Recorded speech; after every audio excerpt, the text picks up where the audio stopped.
Y bueno, en la época de Tangalanga más todavía, porque a mí lo que me sorprende, sobre todo de los llamados de Tangalanga, es cómo la gente no corta, ¿viste? Como que hoy te cortarían inmediatamente. Sí, en el momento Tipo, escuchás que ya alguien te está diciendo algo, pum, cortás.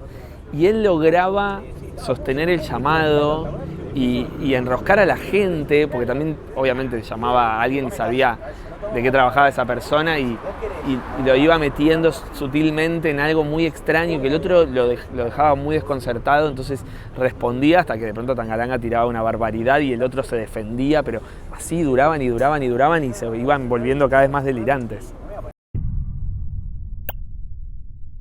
Quería saber cuál fue tu primer acercamiento de niño al cine, o a la pantalla grande, o al ir a ver una película, sí, al cine, lo mejor sería. Cuando era chico, yo tengo 2 hermanos más grandes, bastante más grandes que yo, y siempre se vio mucho cine en mi casa, como que es una familia bastante amante del cine.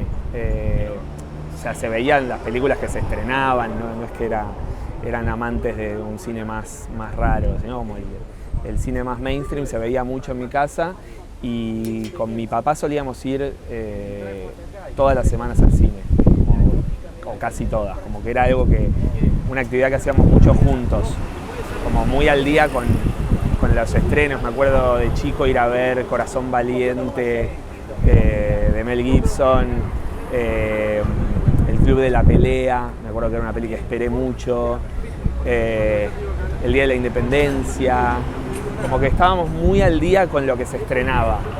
Era como para mí el mejor plan era ir al cine a ver algo. Y después nada, me acuerdo ver mucho VHS, también alquilábamos mucho. Me acuerdo estar haciendo zapping con mis viejos y que enganchen 8:30 de Fellini. Y me acuerdo mucho ver como ese plano que es como un traveling lateral, cuando bastante al principio de la peli, que presentan como todo ese lugar donde el personaje hace ese retiro y hay como unas monjas dándoles como unas bebidas.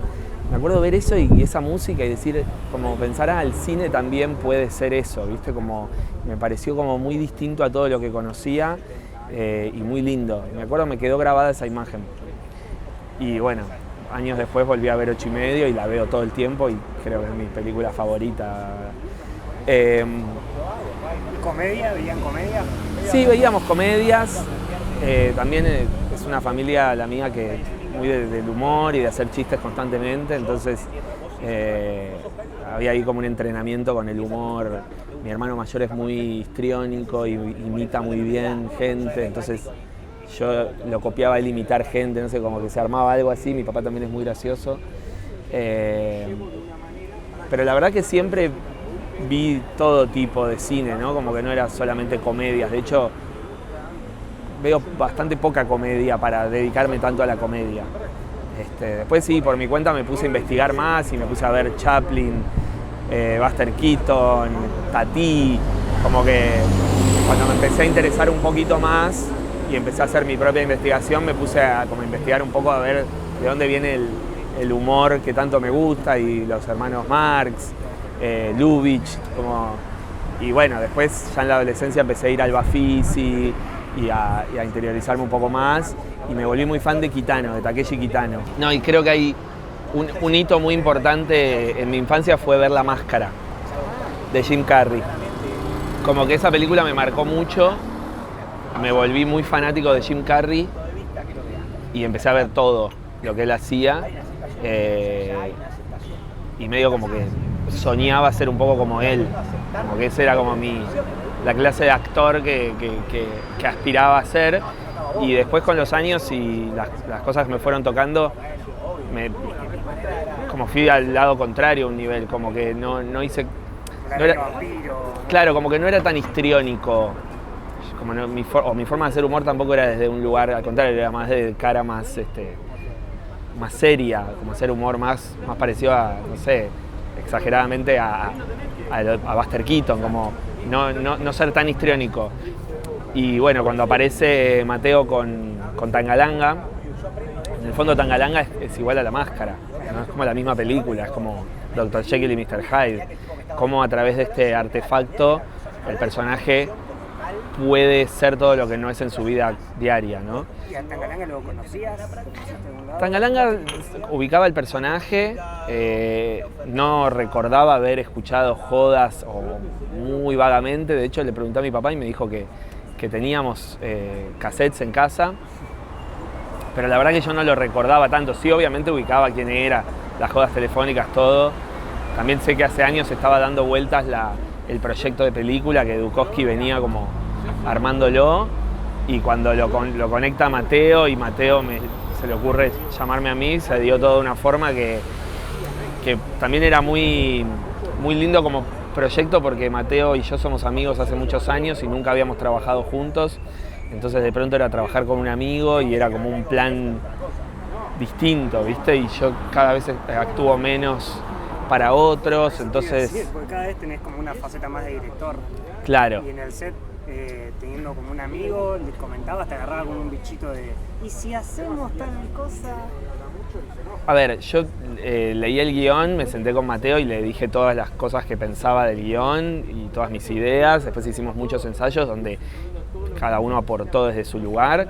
Pero bueno, a la hora de filmar, respeto mucho la figura del director y escuchaba mucho a Mateo y a ver qué tenía para decir y cómo quería hacerlo, y yo me plegaba a sus ideas. Obviamente yo tengo mi opinión, y si el director, ya sea un amigo o no, me abre ese lugar, yo tengo siempre una forma de hacerlo como yo lo haría. Pero si no me preguntan, tampoco me molesta no decirlo, ¿no? Como, sí, todos creo que todos los actores tenemos nuestras opiniones. Y a Tangalanga, bueno, como a raíz del proyecto y demás, habrás visto videos, habrás escuchado, ¿cómo lo fuiste encarando? También vos tenés tu propia voz en la película. Claro. Bueno, lo que pasó con Tangalanga fue que empecé a escuchar las jodas, que fue un plan muy divertido, como escucharme, no sé, todo lo que hay en Spotify o también en YouTube, y empezar como a estudiarlo un poco. Y lo lindo fue descubrir que más allá de todo el mundo de las puteadas, también había un mundo muy absurdo con el que yo conectaba mucho, ¿no? Como él todo el tiempo plantea unas imágenes muy, muy delirantes, que me parece como muy... Se lo conoce más por puteador que por absurdo. Y era muy absurdo él. Entonces en ese sentido me divertía mucho.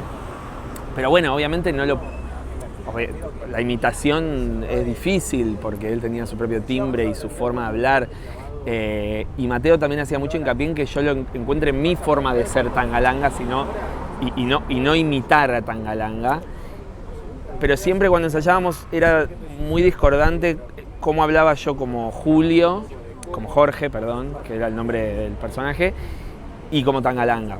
Como que había algo que no funcionaba y era como muy actual y de pronto se ponía muy del pasado, ¿viste? Entonces un día le propuse a Mateo, ¿qué pasa si Jorge habla como alguien del pasado también, de otra forma, tiene otro timbre, pero habla con esa forma medio de época? Entonces el pasaje a Tangalanga no va a ser tan violento, ¿no? Sino que van a pertenecer al mismo universo. Y a Mateo le gustó. Y entonces también ahí apareció Juli Silverberg, que se sumó a este tono, y Alan, y bueno, se empezó a armar más este tono de la peli, más hablado como en la época, como una película de esa época. Está filmado también, ¿no? Se ve, bueno, está muy bien decorado, la dirección de arte, el maquillaje, el vestuario.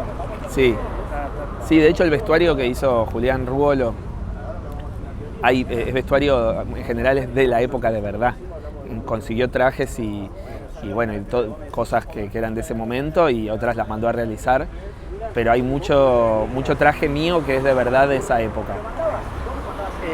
¿Y vos hacías jodas por teléfono? Sí. ¿Cómo eran las jodas? Bueno, primero me acuerdo de bastante chico con unos amigos, mirábamos en el rubro 59, que era el rubro de las trabajadoras sexuales en el diario, y llamábamos. Pero teníamos unas voces de nenes que se daban cuenta inmediatamente y nos decían unas barbaridades que yo después me quedaba traumado. Sí, como decían unas cosas que era como se hacen los vivos, bueno, yo te haría esto y aquello. Y digo, ok.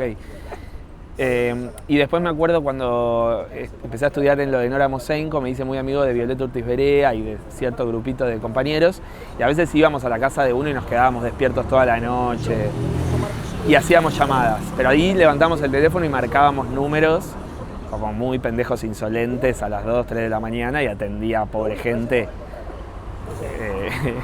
Y ahí me acuerdo que otra época, ¿no? Teléfono fijo. Teléfono fijo, claro, y se le tenía mucho más respeto al llamado, ¿viste? Está muy devaluado el llamado ahora. Casi que no se atiende ahora, ¿no? Te llaman Ahora, sí, como que no, podés no atender. Antes era, che, suena el teléfono, ¿quién será? Hay que atender. Y un teléfono en toda la casa, digo, era otro vínculo con el teléfono. Y bueno, en la época de Tangalanga más todavía, porque a mí lo que me sorprende, sobre todo de los llamados de Tangalanga, es cómo la gente no corta, ¿viste? Como que hoy te cortarían inmediatamente. Sí, en el momento Tipo, escuchás que ya alguien te está diciendo algo, pum, cortás.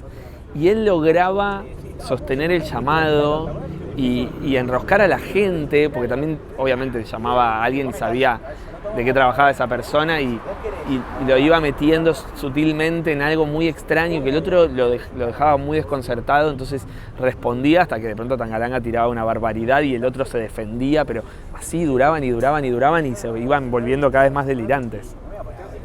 Y muy loco también el modo de grabar, ¿no? Porque hoy es fácil grabar una conversación, lo que sea, y en ese momento... Sí, de hecho todavía hoy no entiendo bien cómo lo hacía. Cómo funcionaba, ¿no? Sí, a pesar de que en la película emulamos un poco de ese proceso, no termino de entender cómo grababan no a Tangalanga, sino al que estaba del otro lado. Te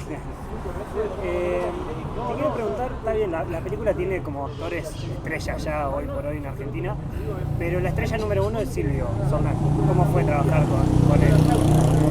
Divino, es divino Silvio. No lo conocí. Sí, ¿sabes que lo había conocido? Lo conocí hace muchos años, yo hice una participación en un programa, en una escena grupal, yo tenía un bocadillo, era muy, muy chiquito y me acuerdo que yo tenía 19 y él actuó en esa escena, él era también como la estrella de esa escena. Y en el corte se me acercó y me dijo, sos muy talentoso, me dijo. Yo me quedé muy sorprendido, ¿viste? Como que de todo, éramos un grupo, se me acercó a mí solo, me agarró un costado y me dijo, che, vos sos muy talentoso. Y me quedé como muy fascinado con él, como me pareció como muy divino el gesto. Y bueno, me lo volví a encontrar ahora para hacer esa escena. Y es divino.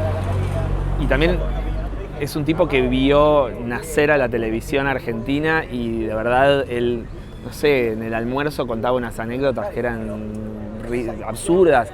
Contaba que él iba a un programa de radio y leía como la pauta comercial, no sé, tenía que leer como ciertas cosas, y el operador de ahí de la radio era Olmedo, ¿entendés? Como unos cruces, y así cuenta 100 anécdotas por minuto que no podés creer y nada, vio aparecer a todas las estrellas que conocemos.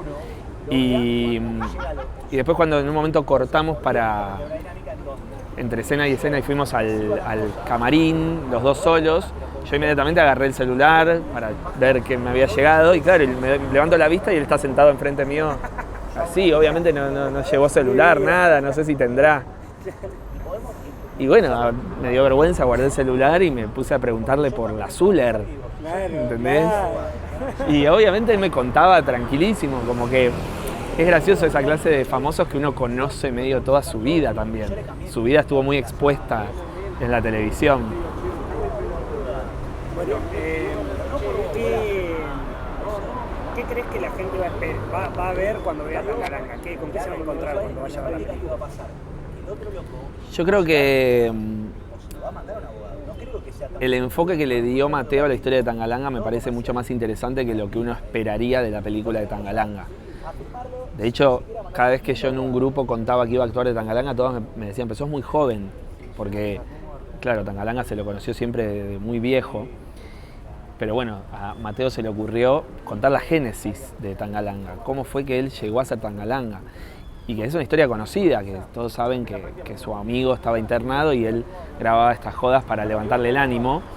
Pero bueno, Mateo inventó, tomando cosas de la realidad, inventó esta historia más fantasiosa que incluye hipnosis y Jekyll y Hyde, ¿no? Como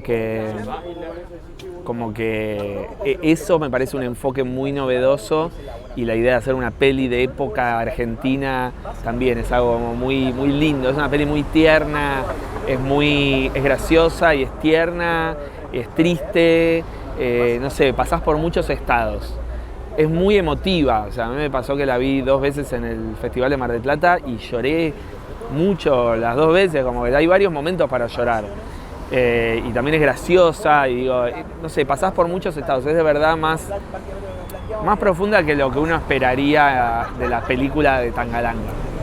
Vean la familia también, ¿no? O sea, como para ver en familia también creo que no te recomendaría. Sí, es familiar, es una película familiar. Y también es muy simpática, es muy particular. Bueno, por último quería preguntarte cómo es que se viene. Imagino segunda temporada de Porno y Helado, pero no sé si algo más, ¿estás escribiendo algo más? Bueno, la segunda temporada de Porno y Helado está escrita y estamos esperando que nos confirmen si se hace. Yo tengo muchas ganas de hacerla. Y después estoy escribiendo una película que sería lo que venga después de Porno y Helado. Que es una película que vengo escribiendo ya hace muchos años y que cuando apareció Porno y Helado como que le ganó a ese proyecto, así que siempre lo estuve como postergando, y ahora, una vez que termine la segunda temporada, la idea es encarar la película. Sí. Bueno, buenísimo, muchas gracias. A vos.